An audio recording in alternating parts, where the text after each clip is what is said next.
So a lot of you guys have asked me if the Sony Xperia XE Premium is the best phone on the market, or if it's been outclassed by other phones following this year's trend in bezel-less design, such as the Galaxy S8 Plus. So in this review, I'm going to be covering three things. First, the specs, brief overview of the phone, probably what I don't like and what I do like. So now for a brief overview of the specs for the phone. Now you're getting a 5.5 inch screen, and it is the world's first phone with a 4K HDR screen display. You have top of the line specs, Snapdragon 35 and 4GB of RAM. Now both cameras in this are excellent.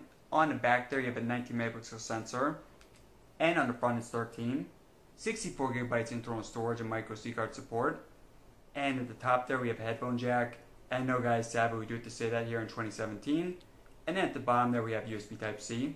The battery is 3230 capacity, the phone is waterproof, and you have two dual speakers on the front. The phone is available in three colors, luminous chrome, and this is the one I have. It's pretty much a mirror. And then deep sea black, bronze pink, and you get around $600. Okay guys, so now on to what I dislike about the phone, and there's really three big things. So the first is those bezels on the front. Now guys, these are pretty big bezels, as you can probably tell. Now the reason for this is because you have speakers here at the top and the bottom. And guys, they're great quality speakers, excellent speakers. No one else is doing this aside from Sony. Now that said, for a phone with a 5.5 inch screen, I'd prefer to have smaller bezels and a worse quality speaker like the Galaxy S8 Plus. Now next up, when I first started this channel, I only had one phone, the Sony Xperia Z3B.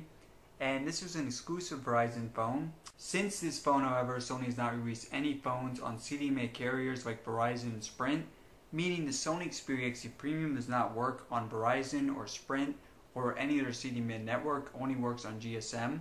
So fortunately I have two SIM cards. One of them is AT&T, which is GSM, and that one is compatible with the Sony Xperia XE Premium. Now I do prefer using Verizon over AT&T because the coverage here is better in America, but regardless guys, big problem because a lot of people can never use this phone. Now the third and final thing is that the fingerprint scanner is deactivated in America. And guys, I know this is like a patent issue Sony's trying to work out, but regardless, it's pretty unacceptable. You know, it's 2017 really. We need a fingerprint scanner on high-end phones. But if you're like me, if you're American, just get the international version where it works.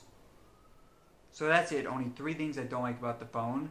And probably 2 to 3 don't apply to the majority of you guys watching this video. Now on to the more fun stuff I like about the phone. The first is the cameras, both the front and the rear. Amazing cameras on this phone. Now photography is excellent on par with phones like the Galaxy S8 Plus and the Pixel XL. Now overall it's better in some areas like day shots, but worse in other areas like night shots and zoom quality. But where the camera really shines is in video quality, and every single video on this channel is recorded with a phone. Now this is my go-to phone for both the front and rear facing cameras. You have amazing quality on this, you have great level of detail, great focus, stability, the audio quality, everything about it is excellent.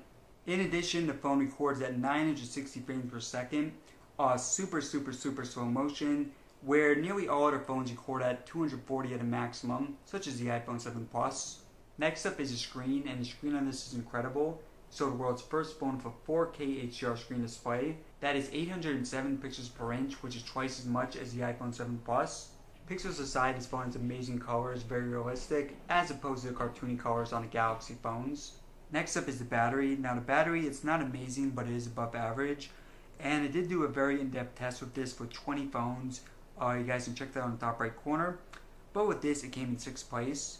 Now for those of you guys watching my speed test videos, you know that the phone is lightning quick, extremely fast, and is the fastest out there along with the OnePlus 5 in my opinion. It is the best in terms of stuff like app opening and web browsing, but in terms of multitasking and boot up, it's not. And it has to do with it having 4GB of RAM versus 8 like the OnePlus 5 for example, but still very good multitasking. Now the UI, this is my favorite for all phones on the market. It's extremely fast, very fluid, and almost no issues with it, as opposed to something like TouchWiz, which definitely slows down the phone. So the UI is pretty close to stock Android, but not something extreme like the Essential phone for example. You get updates pretty quickly, and the apps that Sony has put on here, like PlayStation app, the album app, all great apps. Finally, this phone checks off all the boxes. It is not missing anything.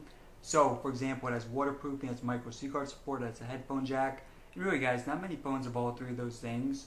The iPhone 7 Plus, for example, only has one of them, and even that, the waterproofing, is better on the Sony Xperia XE Premium, IP68/67. So guys, as discussed, I have one major problem with this phone. It's not available on my main network, Verizon. But aside from the guys, this is my favorite phone on the market. The main thing I enjoy doing is filming, and this phone is the best video camera phone out there. And aside from that, the phone is lightning quick, has good battery life, excellent UI, it's not missing any features like a headphone jack, and aspects that you cannot find anywhere else, like a 4K HDR screen and 960 frames per second slow motion. Now, as great as this phone is, there's a lot of tough competition coming out this month. Stuff like the LG V30, the iPhone 8, the Galaxy Note 8, so lots of comparisons planned. As always guys, thanks for watching and subscribe for more.